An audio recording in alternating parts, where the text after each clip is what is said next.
Today we talk about a moral dilemma. Two very righteous young men. So there is a moral dilemma which is strikingly similar across two ancient cultures about betrayal of fathers by sons. In this case, they are both betrayed to the law by their sons for wrongdoing. Perhaps then betrayal is the wrong word. Perhaps I should say that they were denounced or simply reported. Perhaps the sons were right to do what they did, to report wrongdoing. But then that is the dilemma itself that we are to discuss. These cases are dealt with by Socrates and Confucius in entirely different ways. You remember that they each faced the challenge of defining goodness and showing the way in what for each was an age of uncertainty. In Analects 13:18, we have a recorded conversation in which the governor of She, S-H-E, mentions a character called True Person.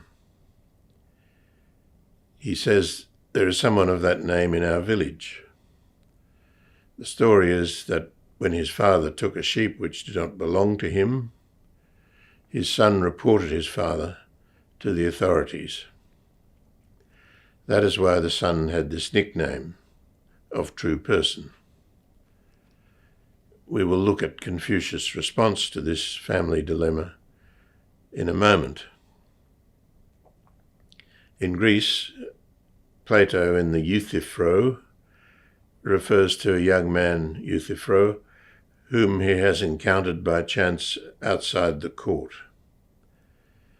Euthyphro has come to prosecute his own father, who has unintentionally killed a hired hand. This, of course, being against the law. It's a bit complicated, but that will do.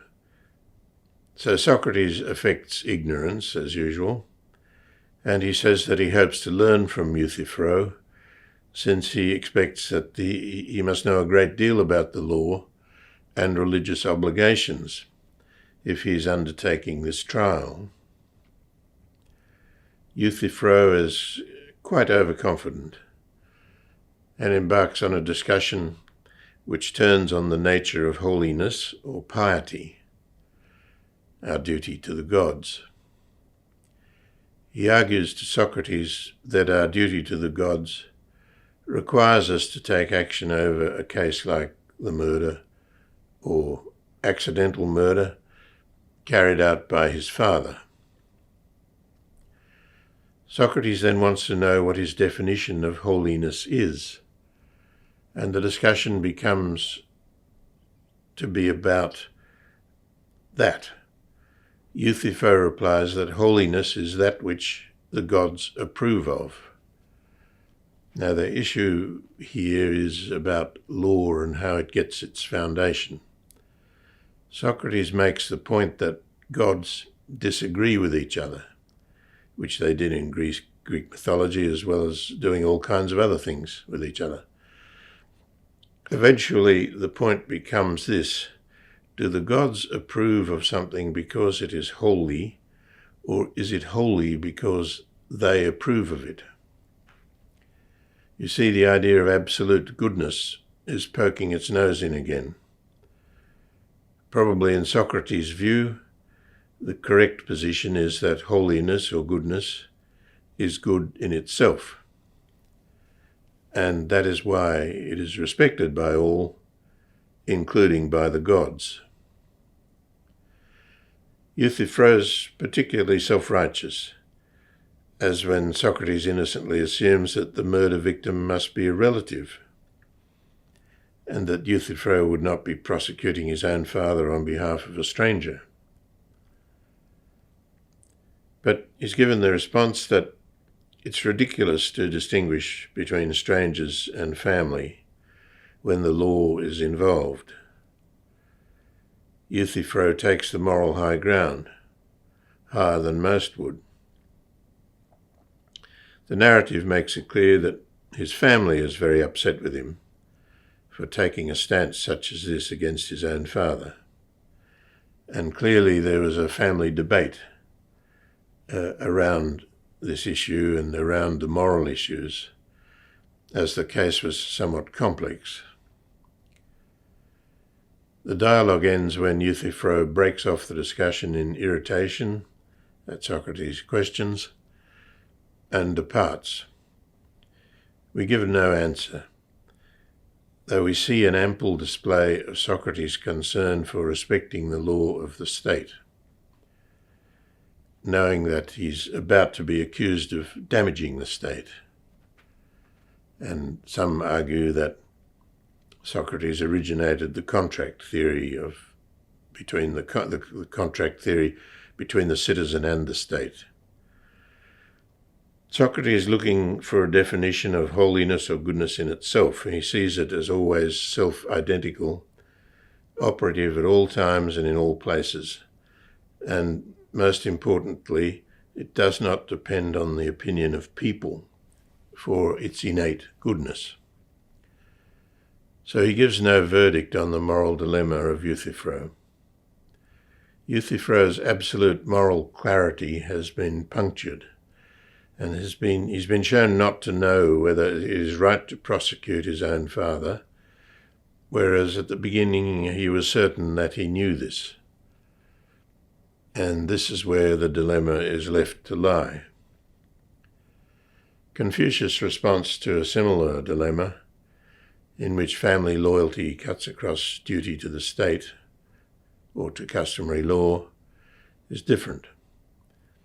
One cannot help feeling that the villagers who named this man, who had his own father prosecuted for stealing a sheep, as true person, did so with something of an ironic sense of humour. Perhaps they were having a go at him, in the same way that Socrates points up the priggishness of the young Euthyphro. We might think that the villagers who gave him the nickname were poking fun at him, and in our own vernacular in English we might try something else. Maybe we would nickname him the Saint, with an ironic flavour, with the nickname never to be used in his presence. Perhaps you can do better. In American English, Australian English and British English, I'm sure there'd be a different way of doing it. In Australia, we have a verb dobbing in. That's D-O, D-O-B-B-I-N-G, not dubbing in, D-U. It means informing on somebody when they have done something wrong. It is considered to be an offence against the culture, as we are required to show solidarity with each other. Maybe some such scruple lies behind the surprise that Socrates shows at the ostentatious display of virtue on the part of Euthyphro, and what we might surmise to be a similar level of surprise on the part of the villagers at the virtue of true person, the saint as I called him. But Confucius does not leave it open in the way of Plato's dialogue. Confucius replies, those who are true, as we're talking about true person, remember, in my village, conduct themselves differently. A father covers for his son, and a son covers for his father. And being true lies in this. So the last sentence does carefully contradict the nickname given to the young man by the villagers. Here, Confucius is setting an obligation to family over against abstract ideas of justice, which come from the community or the regime.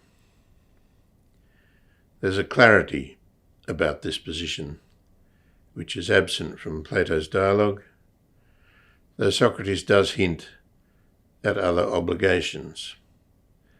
In the case of Euthyphro, there's a religious obligation to take action, or the family is subject to a pollution, a miasma in Greek, which will infect the whole family, descend upon it, unless it's removed by appropriate action.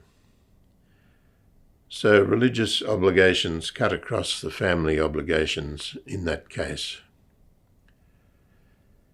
In the case of Confucius' true person, there are also conflicting obligations, in that the loyalty to family cuts across the obligation of loyalty to the culture. This brings us to the issue of filial piety. Some people say that the word piety is not useful, but it's about the sense of obligation to parents, but also the obligation of parents to children. The Chinese word is qiao, but if we have regard to the Latin origins of the English word filial, it of course refers to sons and daughters, filius filiae. There's also an issue about piety, as I said, because some people simply prefer the translation conduct, as in filial conduct, and some prefer filial respect. It is thought that the piety, admittedly an aging English word, conveys the wrong impression, but there is a kind of religious flavour about our conduct towards our parents in the Confucian view. It's not simply a matter of a duty performed in a perfunctory fashion, but it's to be undertaken with a sense of awe. And it's for that reason that people grope around for another English word. So filial respect doesn't seem quite to do it either. But let's opt for filial respect, though I should say that I have a private hankering for filial piety, because it does capture some suggestion of the idea of the holy when considering the way in which families look after each other in the Confucian tradition. There's a section of the Analects, Book 2, which is devoted to filial respect. And the first observation to make is that duty to one's parents and also to one's ancestors is a primary obligation. There is no choice. It must be carried out, and carried out reverently, both in practical terms and according to the rituals. It's about the duty of sons and daughters to parents. You can refer to Analects 2:7 to make the point about how one's duties to one's parents are to be carried out. When asked what filial respect is, the master says it means the support of one's parents. But he notes that even horses and dogs give support and nourishment. And there must be more than this. There must be reverence. In other words, the requirement goes beyond simple active support, acts of support or obedience, but requires an attitude which ought to infuse the carrying out of such acts, infuse them with the aura of holiness. We could translate this by the word reverence. Reverence of attitude is required. So we also have a duty, according to Confucius, not to give our parents concern. Confucius advises us not to give them any other concern other than illness, which we can't avoid. That's Analects 2:6. And it's interesting because it implies that illness is a special case requiring a special obligation for care on the part of parents.